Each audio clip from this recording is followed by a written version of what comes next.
Selamat pagi, selamat datang di podcast Simakutansi. Podcast kali ini kita akan berbicara mengenai manfaat akuntansi di lingkungan kerja. Nah, saya Daniel Yosua Rafael Makapua, sebetulnya saya tidak sendiri, saya ditemani oleh narasumber kita yaitu Bapak Fauzan. Iya. Yang dimana Bapak Fauzan ini juga merupakan alumni dari STIE Pembangunan Tanjung Pinang. Nah, Bapak Fauzan juga akan menemani kita kurang lebih selama 30 menit di podcast kali ini. Oke, tanpa berlama-lama langsung saja kita mulai. Oke, Pak Fauzan, sebagai mahasiswa. Apa materi kita hari ini lingkungan kerja. Iya, Jadi betul. kalau publik itu memang akuntansi penting. Kalau Penting. menurut saya ya, karena memang apa yang saya rasakan dari sebelum saya belajar akuntansi terus sampai menjadi tahu akuntansi penting banget. Penting. Kan kita sama-sama tahu nih ya, akuntansi itu kan untuk sebagai apa? Sumber informasi bagi stakeholder untuk kita mendapatkan gambaran melalui keputusan. Jadi artinya penting banget di dunia kerja sebagai gambaran bahwa bagaimana perusahaan atau organisasi atau instansi tersebut bisa memutuskan mau ke depan seperti apa. Terus tadi ada disebutkan apakah hanya untuk orang keuangan? Enggak. Bahkan kalau bisa dibilang untuk UMKM, untuk warung-warung kecil sebetulnya butuh akuntansi. Kenapa butuh? Dia harus nyatet dong yang namanya pendapatan dia berapa. Iya, Terus uang masuk. Kan istilah mudahnya gini, uang masuknya berapa, uang keluarnya berapa. harus itu ya. Harus gitu. Jadi supaya tahu nanti dia bagaimana ini. Makanya tadi judulnya adalah akuntansi penting banget buat bahkan kita sendiri pribadi. Kayak kita eh, mau ngisi uang di dompet nih, kita tahu nih dompet kita berapa. Terus nanti bagaimana untuk kita manage bagaimana uang-uang yang kita gunakan itu bisa mungkin gitu sih. Oke, oke. Oke. Tadi kan kita berbicara tuh mengapa akuntansi itu penting di dunia kerja kan, Pak? Iya. Nah, sekarang menurut Bapak tuh manfaat langsung dari pemahaman akuntansi di dunia kerja tuh gimana, Pak? Pemahamannya? Oh manfaatnya Iya. yang saya rasakan ya, Iya, betul. yang saya rasakan itu kita lebih disiplin. Disiplin. Dia lebih disiplin apa? Yang awalnya kita hanya sebatas ada pencatatan nih transaksi. Kita hanya mencatat sebatas mencatat, kita nggak tahu. Nah, terus kadang-kadang kita suka mohon maaf di sini kadang-kadang suka menunda-nunda. Tapi dengan yang kita tahu, kita lebih akuntabel, lebih disiplin. Pada saat ada transaksi yang harus kita lakukan hari itu, kita harus mencatat dan kita tahu posisi keuangan kita di hari itu. Saya tahu sih kalau yang lain di dunia. Manfaatnya banyak banget. Pak, bagaimana akuntansi ini bisa mencegah fraud atau kecurangan di lingkungan kerja, Pak? Bagaimana akuntansi bisa menjaga fraud di lingkungan kerja? Iya, kecurangan-kecurangan di lingkungan kerja tuh banyak tuh kan, Pak? Mungkin sama-sama udah pernah kita belajar ya pada saat saya waktu kuliah pada saat kelas itu ada namanya akuntansi auditing. Terus ada dalam akuntansi ada namanya sistem pengendalian internal. Iya, ada. Ya, sistem pengendalian internal. Jadi di situ kita bisa melihatnya untuk bagaimana kita bisa mencegah fraud. Selagi kita mengikuti SOP-nya, selagi kita mengikuti aturannya, selagi kita bekerja berdasarkan kaidah-kaidah akuntansi yang ada, yakin saya dan yakin kita semua bahwa fraud itu akan bisa kita hindari. Kenapa? Semua kita catat, semua kita bukukan, sehingga terjadi akuntabilitas di situ. Kalau akuntabilitas di situ tercatat dan tidak ada yang namanya penyimpangan, pasti fraud tidak akan ada. Menurut saya begitu. Oke, Pak. Kalau sepengetahuan Bapak nih, kira-kira kecurangan-kecurangan apa yang paling banyak di lingkungan kerja? Hmm, kalau di publik ya Mas bisa lihat. Kenapa publik? Publik itu kan berbeda dengan yang private. Kalau private kan untuk perusahaan sendiri. Jadi kalau publik ini kan lebih cenderung pertanggungjawabannya kepada masyarakat luas, ya. Betul nggak? Pertanggungjawabannya kepada masyarakat. Tadi contohnya ya, Contohnya. di media sosial banyak, di TV banyak, Mas di sini bisa lihat kasus apa yang ada di Indonesia. Jadi yang sering terjadi adalah penyimpangan seperti pengadaan barang jasa. Pengadaan barang jasa yang sifatnya, mohon maaf, kadang-kadang ada yang kita baca di berita-berita itu adalah pemahalan harga, ya kan? Terus pekerjaan-pekerjaan yang mungkin yang terjadi itu tidak sesuai dengan apa yang disajikan dalam contoh kasusnya ya. Simpelnya itu ya Pak ya. Oke. Pak, kan nih banyak nih di orang-orang di luar sana nih beranggapan kalau akuntansi itu susah, ribet gitu kan Pak. Nah, kalau menurut Bapak nih bagaimana cara biar menyederhanakan persepsi ini agar orang-orang di luar sana tuh tertarik untuk mempelajari akuntansi, Pak? Kalau menurut Mas sendiri ribet nggak? Ada sih ribetnya sih. Ya, jadi kalau kita orang akuntansi sendiri bilang kita ribet, gimana kita mengasih tahu orang itu nggak ribet? Secara ininya Mas, memang kita susah ya untuk bisa memberikan pemahaman ke teman-teman yang sifatnya background pendidikan ataupun latar belakangnya bukan akuntansi. Memang susah. Apalagi di tempat saya bekerja ya Mas. Di tempat saya bekerja itu kan kami lahir semua itu awalnya adalah SMA. Lahir semuanya SMA dan tidak ada yang punya background akuntansi. Setelah masuk kerja terus terlibat di bidang-bidang yang sifatnya bersentuhan dengan akuntansi, mau nggak mau kan kita mempelajari. Tetapi mempelajarinya ya akhirnya kulit-kulitnya saja. Terus ketemu sama teman-teman yang setelah saya tahu akuntansi, ketemu sama teman-teman yang melihat teori gitu. Ya, akhirnya saya cuma bilang nggak teori, memang kita harus pelan-pelan. Nah, bagaimana kita mempengaruhi mereka? Ya memberikan apa ya? Contoh nih, kalau tempat saya pada saat penggunaan yang namanya kertas. Pada saat penggunaan yang namanya kertas, kita menerima kertas berapa? Berarti itu masuk akuntansi mana? Persediaan kan, gitu kan? ATK itu masuk dalam persediaan. Jadi kertas misalkan satu hari kita menggunakan kertas, atau misalkan dalam satu bulan kita menerima kertas di gudang berapa?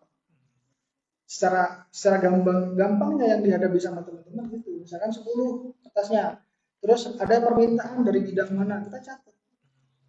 2 ring hari ini catat, ya kan? Terus nanti tanggal berapa catat lagi, sehingga kita tahu tuh. Di situ kan secara tidak langsung, secara tidak sadar, kita udah menerapkan akuntansi kan, sudah bilang sama teman-teman, ini loh akuntansi sebenarnya, betul nggak? Kalau kita ngomong sama teman-teman, ini ada jurnal, gitu kan, ini jurnalnya segini, nanti mungkin susah. Nah, kalau saya sih yang saya lakukan di kantor begitu Mas ya, pendekatan ke teman-teman yang sifatnya belum sefrekuensi sama kita, belum menerima bahwa akuntansi itu bukan teori, ya saya seperti itu sih. Seperti itu saya. Oke. Oke Pak, tadi kan kita bahas nih bagaimana cara biar teman-teman di luar sana tuh tertarik bicara mempelajari akuntansi kan. Nah sekarang tuh kalau misalnya kita udah menerapkan akuntansi nih, kira-kira kalau misalnya di lingkungan kerja tuh kesalahan-kesalahan apa aja yang bisa menyebabkan perusahaan itu down gitu Pak? Kayak maksudnya itu kayak yang penerapan akuntansi ini pernah menyebabkan masalah besar di perusahaan itu seperti apa? Ya bisa jadi kalau di kami ya, pemerintah di publik itu ya. Kalau di publik itu kan kalau kita tidak menerapkan akuntansi sesuai dengan SOP tadi dan tidak ada sistem pengendalian internal ya, otomatis pada saat ada audit ditemukan dong indikasi-indikasi kecurangan. Sehingga pada saat ada ditemukannya indikasi kecurangan, terus ada namanya temuan-temuan, kita kan di audit ada internal, ada eksternal. Kalau ada eksternal kan tuh dari Badan Pemeriksa Keuangan, dan Badan Pemeriksa Keuangan memberikan opini itu, betul nggak? Yang seharusnya kita mendapatkan WTP. Akhirnya kalau kita tidak serius dengan akuntansinya, tidak serius dengan pencatatannya, akhirnya nggak dapat WTP. Akhirnya apa? Disclaimer ataupun opini-opini yang apa yang nanti ditemukan dalam laporan keuangan itu bukan down. Jadi akhirnya kita mendapatkan nilai yang tidak baik. Oke, Pak. Eh, Selanjutnya tuh Pak, apa tantangan terbesar dalam menerapkan sistem akuntansi di lingkungan kerja yang timnya tuh heterogen, Pak? Misalnya ada yang dari teknik atau sastra gitu, Pak. Ya tantangannya itu tadi Mas. Karena mereka tidak sama dengan kita harus pelan-pelan. Terus makan ya.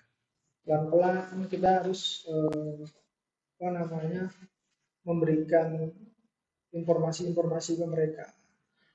Yang kedua, mereka kadang ya suka aduh, sehingga dampaknya adalah kita laporan keuangannya kita harus menyesuaikan lagi. Karena kadang-kadang di bagian lain atau di teman-teman itu bahkan akan sedikit mengabaikan pada saat yang tadi kita sebutkan adalah namanya pengadaan barang jasa. Pada saat pembelian ATK misalnya, tiba-tiba datang, padahal sebetulnya itu kan persediaan. Terus pada saat pembelian yang sifatnya mewujudkan aset dalam neraca misalkan, kan ada namanya ukur masa manfaat. Jadi tantangannya teman-teman di kantor yang menyusun laporan keuangan ya seperti kami sendiri juga seperti itu tantangannya. Nah, untuk memberikan ke mereka ya harus pelan-pelan. Kalau kita nggak pelan-pelan nanti kita sendiri yang susah. Kalau di lingkungan kerja ya tantangannya itu sih. Karena memang berbeda cara pandang mereka. Mereka tahunya kan teknis nih. Seperti tadi saya bilang, kami ini lahirnya bukan lahir dari akuntansi semua. Tahunya begitu beli barang, udah beli barangnya gitu. Nah, sementara kalau kita akuntansi itu kan kita harus tahu nih barang ini tanggal berapa datangnya, betul nggak? Berarti kan pengakuan atas perolehan, betul nggak? Ini dari mana? Terus akunnya berapa, betul nggak? Akunnya berapa gitu. Ya, betul. Ini masuk ke mana ini? Masuk ke gedung dan bangunan atau masuk peralatan mesin kan begitu. Ini berita acaranya mana, fakturnya mana, salah jalannya mana, betul nggak? Betul. Jadi memang kita harus begitu Mas, kita harus nyampaikan ke mereka nanti jangan lupa ya kalau belanja ada notanya. Iya, betul. Jangan lupa ya nanti belanja ada fotonya. Ya, bukti-buktinya ya, Jangan Pak. lupa ya ada serah terimanya. Iya. Terus kita biar mudah kita mencatat kan gitu. Kan kalau kita ini kan akuntansi nggak sama dengan orang matematika toh. Iya. Ada berapa nih? ATK 10. Ya 10 aja gitu. 5 tambah 5 10. Tapi kalau kita dari 10 itu ujungnya kan ada nilainya, benar nggak? Jumlah ATK kata sampai 10 tapi ada nilainya. Betul nggak? Akuntansi kan begitu. Iya, betul. Sama kayak ini meja sama kursi nih. Kalau bukan orang akuntansi dia nggak bisa jumlah tuh. Nilai mejanya berapa nih? Nggak bisa. Tapi kalau akuntansi dia bisa mengukur bahwa meja ini masanya manfaat sekian, berarti dia asetnya masuk kemana, terus kursinya berapa, nilainya berapa, akhirnya jadi uang kan? Iya. Akuntansi itu uang. Betul kan? Dalam neraca kan itu. Dalam neraca itu makanya tuh timbullah dia, walaupun isinya kursi, meja, tapi angkanya muncul, betul kan? Oke, Pak. Oke. Tadi itu kan tantangan kan, Pak kan? Sekarang menurut Bapak nih, skill akuntansi yang paling dicari sebuah perusahaan tuh apa saja, Pak? Apakah sekedar bisa membuat neraca atau laporan keuangan tuh udah cukup? Atau perlu analisis lebih dalam? Mungkin lebih tepatnya kalau di instansi pemerintah ya. Kalau di perusahaan mungkin ya punya persyaratan masing-masing. Kalau di kami itu ya contoh ya sebagai penelaah teknis kebijakan. Kita harus tahu dong. Jadi tidak hanya paham membuat yang namanya neraca. Seorang akuntan yang baik adalah dia bisa menyajikan laporan keuangan. Laporan keuangan selalunya ada neraca ya. Tapi dia juga harus bisa menjelaskan. Jelaskan gimana? Catatan laporan keuangan. Neraca misalkan tadi kita bilang persediaan, ada ATK. Apa itu? Gitu. Jadi kalau bisa dibilang bahwa tidak hanya itu sih, kalau bisa ya memang bisa yang menelaah dan juga menginterpretasikan apa itu laporan ini, apa itu realisasi anggaran, bagaimana membacanya. Jadi tidak hanya membaca, harus bisa menelaah lebih dalam dan bisa memberikan, apalagi kita pelaksana ya, bisa memberikan gambaran kepada pimpinan tentunya. Pimpinan pastinya ya tinggal tanya dong ke kita, betul nggak? Tanya ke kita, ini posisi ini bagaimana Pak? Tolong ceritakan, tolong sampaikan ke saya. Pasti kita ceritakan. Iya, betul. Kalau kita tidak punya itu, kita tidak bisa menelaah, tentu ya akan sulit. Jadi tidak hanya itu ya Mas ya, yang harus bisa kita menelaah lebih dalam supaya kita memang betul-betul kita diakui sebagai seorang. Berarti nggak cukup dong cuma laporan, harus bisa menelaah lebih dalam lagi ya Pak ya? Menurut saya begitu ya. Jadi supaya istilahnya kita juga bisa mempertanggungjawabkan apa yang kita buat. Ya.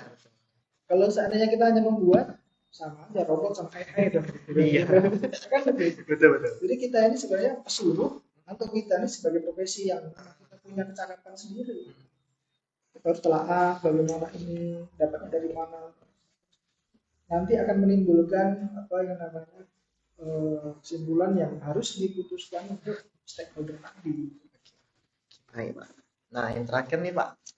Bapak ada nggak sih tips yang untuk mahasiswa non-akuntansi nih agar bisa memahami dasar-dasar akuntansi untuk mendukung karir mereka ke depannya, Pak?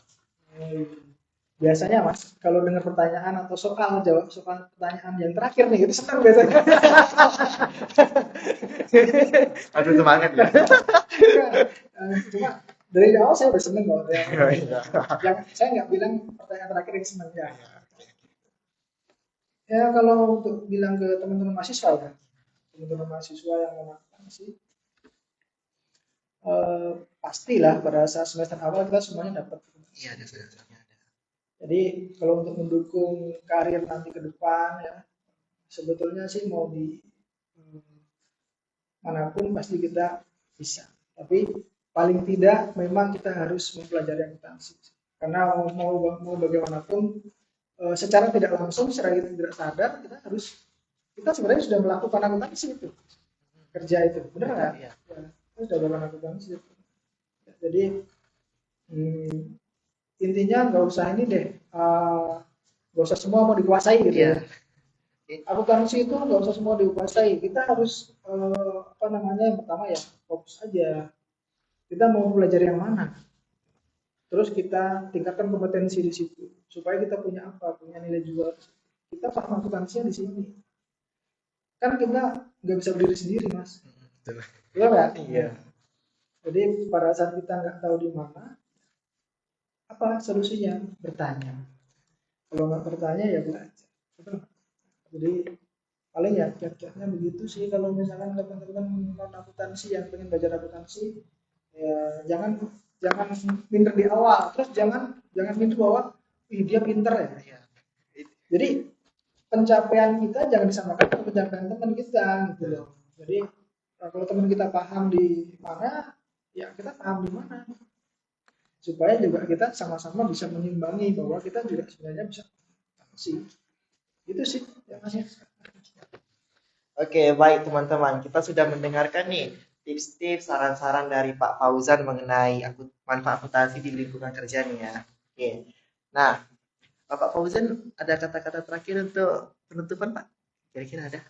Kata-kata terakhir? Ya, untuk penutupan. Untuk teman-teman yang lagi nonton nih. Untuk teman-teman yang lagi nonton atau yang menyaksikan podcastnya Suara Pembangunan, membangun negeri dari ruang kampus STI Pembangunan. Saya pernah merasakan belajar di STI Pembangunan, juga pernah merasakan bagaimana sulitnya menerima, gitu kan. Jadi intinya adalah terus belajar saja. Terus tadi saya sampaikan fokus untuk apa yang kita sukai. Yang ketiga adalah jangan bandingkan diri kita ke orang lain. Yang keempat, upgrade diri dari lingkungan dari teman-teman, sesama mahasiswa, atau kita ikut gabung ke yang namanya COP ya, Community of Practice gitu ya. Community of Practice ataupun sekarang juga udah banyak tuh belajar-belajar online ya. Terus IG sekarang juga banyak yang nggak hanya cuma nge-share yang komedi-komedi, banyak juga sih yang udah mengajarkan kita atau memberikan edukasi tentang akuntansi. Itu aja sih, semangat terus belajar dan jangan lengah. Kalau lengah nanti bisa tertunda. Oke, baik teman-teman. Eh, banyak sekali yang bisa kita dapatin dari apa yang Bapak Fauzan jelasin tadi. Nah, buat teman-teman yang lagi sedang belajar maupun teman-teman yang non akuntansi tetap belajar, walaupun kadang kita bilang nih akuntansi ini ada yang susahnya, cuman nggak ada salah kita untuk mencoba belajar dasar-dasar akuntansi ya teman-teman ya. Ya, saya nggak jelasin, saya cuma ngobrol-ngobrol aja sama Dani. Jadi maksudnya obrolan kita ini ya sifatnya seputar-seputar.